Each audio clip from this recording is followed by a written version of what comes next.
Nah, ini menolak awalnya menolak. Nggak pakai muntah kan kalau cerita? Nama saya Ari, ya. Saya sebenarnya ikut tuh karena terpaksa. Dijebak oleh yang namanya Rudi Tarigan. Rudi ini yang menjebak saya. Permasalahan saya tuh mulai dari yang namanya sakit gula, yang saya sudah komplikasi sampai ke ginjal, komplikasi sampai penyempitan pembuluh darah, sampai pada satu titik saya harus diamputasi. Tadinya mau diamputasi mulai di bawah lutut, tapi ternyata setelah perkembangannya hanya 2 jari. 2 jari itu bukan diamputasi karena tindakan medis yang harus dilakukan, tapi karena copot sendiri jari saya.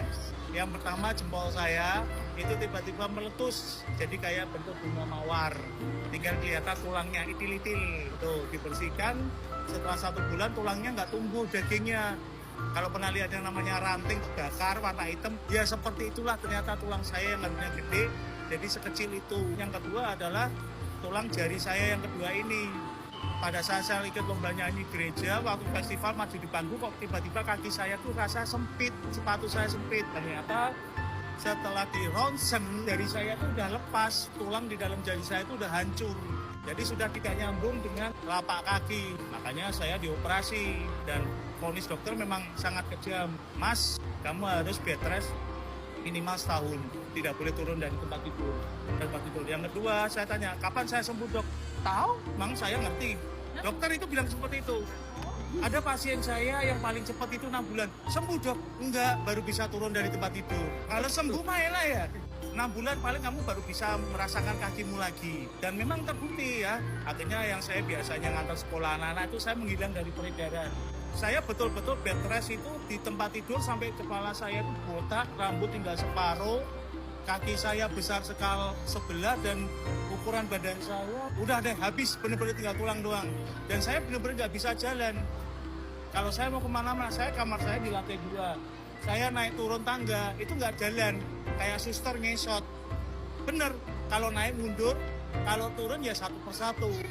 Nah, di situ memang saya benar-benar jatuh secara mental, secara ekonomi dan sebagainya. Apalagi istri dikeluarkan dari perusahaan karena dia terlalu sering ngurusin saya minta izin kantor. Bener-bener pada satu titik itu, ya. Dan pada saat divonis saya tidak bisa ngapa-ngapain, ya udah saya ke sekolah, mungkin dari yang orang tua PL lihat saya datang pakai kursi roda, terus didorong anak-anak dan lain sebagainya, sampai satu ketika Kak Rudi menari, coba ini, sebenarnya bukan Kak Rudi dulu, Kak Michi, Michelle. Cuman waktu itu saya ini sudah mengkonsumsi berbagai macam produk. Karena apa? Terbukti saya sebentar lagi gagal ginjal. Karena pada saat di radiologi, itu fotonya masih saya simpan, foto dan videonya. Saya itu pakai alat USG itu lebih tinggi dari USG, namanya apa sih? Itu dikelihatan. Ginjal saya warnanya kuning dan hitam. Saya tanya ke dokter radiologinya, apa artinya dok? Nah, yang kuning ini, kamu terlalu banyak konsumsi obat penghilang nyeri, obat penghilang rasa bengkak, obat penghilang inflamasi. Obat ini semua yang warna kuning. Kamu pasti minum kayak penghilang nyeri itu apa namanya? Konstan, Panadol, dol yang lainnya itu ternyata terbukti itu. Nah terus yang hitam ini apa dok? Ya kamu makanan konsumsi herbal kan? Dibilang gitu.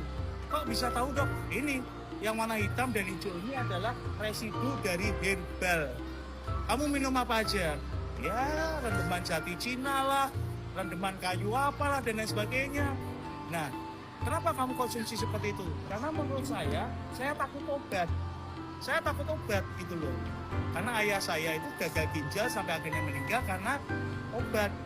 Nah ternyata dengan minum herbal itu tidak bisa disaring oleh ginjal. Sama sekali tidak bisa, dan ini residunya. Terus dibilang begini, apakah kamu sembuh dengan minum herbal? Enggak. Toh nyatanya tetap kena gula. Tapi saya komplain, dok, saya ini terkenal sebagai orang yang suka menghabiskan air galon istilahnya. Saya kalau minum air putih itu bisa berapa liter banyak. Nah inilah kenapa kamu sebentar lagi harus cuci darah.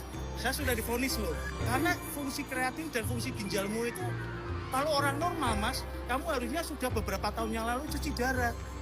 Tapi karena ternyata kamu tuh antibodinya, daya tahan tubuhmu itu setelah dites, diuji di lab itu 10 kali manusia normal.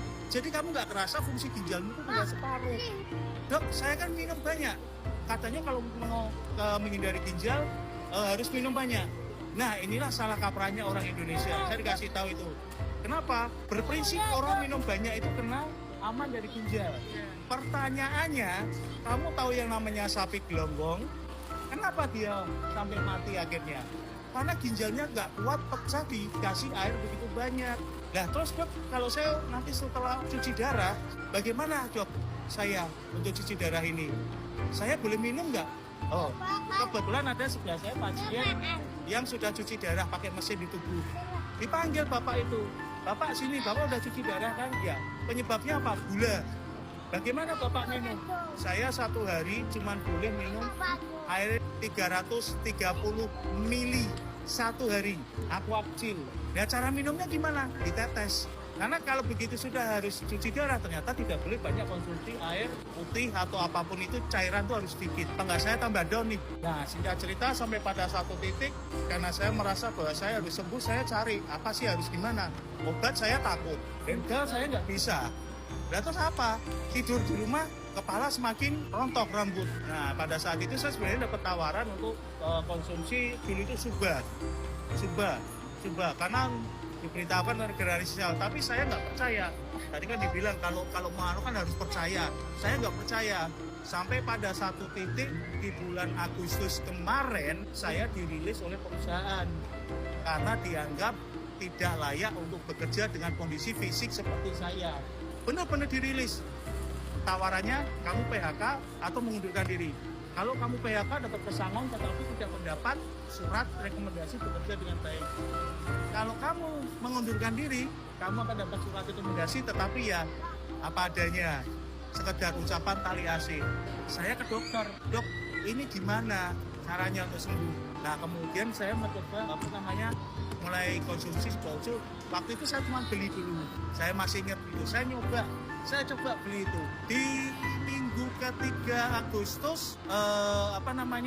Saya operasi lagi ternyata karena jaringan yang tumbuh itu ternyata mendesak tulang saya dan di kaki saya tuh membengkak. Pada saat di ronsen dokter kaget, Mas ini jaringan kenapa keluar lagi? Loh, maksudnya gimana dok? Kan udah diputus. Iya, harusnya sudah selesai. Ini tumbuh lagi jaringan baru. Ya jaringan ini bukan jaringan otot loh, jaringan tulang. Ini tumbuh. Akhirnya dibelah lagi di sini. Dikikir lagi. Saya lihat sampai dikikir. Udah lama gak usah saya bius, saya nyerah deh mas, kamu terserah deh. Karena saya suntik 8 kali jarum saya sampai bengkok mas. Kamu harusnya tuh udah pingsan, udah terserah kamu apa. Saya dioperasi, sadar kondisi sambil dengerin musik Bon Jovi di rumah sakit Fatmawati. Dok, kenapa kok gini? Habis kamu sedikit-sedikit ngintip. Dioperasi saya. Terus diambil. Nah, saya tanya ke dokter, dok kapan saya kontrol? Saya sudah mulai konsumsi Suba. 3 minggu lagi mas. Waduh dok, saya mau nemenin anak-anak saya ke Bali karena ada lomba cheerleader di Bali di mid 2 September. Jadi minggu ketiga Agustus saya operasi lagi, saya harus kontrol mid 2 September. Gini aja deh mas, kamu kembali lagi ke saya mid 2 September. Kalau kamu memang bisa sembuh, berangkat, terserah kamu. Lalu dokternya bilang, tapi saya nggak yakin sih. Dokter bilang seperti itu, saya nggak yakin. Karena pasien saya seperti kamu itu kemarin 3 bulan dia baru buka jahitan 1 dari 6, saya jahitannya 9. Minggu ke-2 September udah pada pesen tiket mau berangkat lomba kecil. Saya kontrol di hari Senin, saya ingat hari Senin. Dokter, kenapa dok? Ini kamu yakin nih kayak gini nih? Kenapa dok? Mana hasil labnya? Dilihat ginjal saya, tambah deg-degan dong. Kenapa dok? Gimana caranya kok kamu bisa seperti ini? Kenapa dok? Pertahankan mas, kondisi ginjal udah aman, kreatinmu aman. Udah kamu konsumsi apa?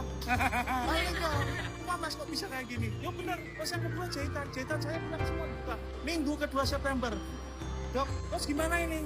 Ya sudah, kamu pulang. Kapan saya kontrol lagi dok? Memang harus kontrol ya mas? Kamu mau kontrol kapan? 2 tahun lagi aja ya mas ya? Atau setahun, atau 6 bulan, terserah kamu deh mau kontrol kapan deh. Betul. Saya Senin itu pulang, Selasa pesen tiket, Rabu berangkat ke Bali. Dan saya lepas grup dan sebagainya. Sehari saya cuman 1 Suba, 1 unsur. Memang rugi menyarankan saya lebih banyak supaya mempercepat metabolisme. Tapi saya pikir ya orang satu aja 3 minggu yang harusnya 6 bulan saya ini, karena awal saya minum itu terus terang, wah kamar mandi itu teman akrab saya. Betul. Kurasi detox sih. Gampang mandi, ganti kaos sering karena berkeringat seperti itu. Nah, sampai pada kemarin saya kembali lagi ke dokter ngecek berat badan saya naik, dan puji Tuhan saya mulai akhir November kemarin, awal November itu saya sudah bisa yang namanya mulai fitness. Dari tadinya nggak bisa, memang saya masih harus terapi. Nah dari situ ternyata banyak yang menyaksikan saya salah satunya Nio ini adalah teman gereja saya yang bilang, Pak dulu kan pakai kursi roda Pak, sekarang kenapa bisa begini Pak? Dan ternyata banyak yang memperhatikan saya, kayak mungkin Kak Farah juga pernah lihat ibu-ibu yang di Mall Point Square. Bener loh, itu lihat saya dipanggil, dia jualan kacamata sama jualan baju gamis.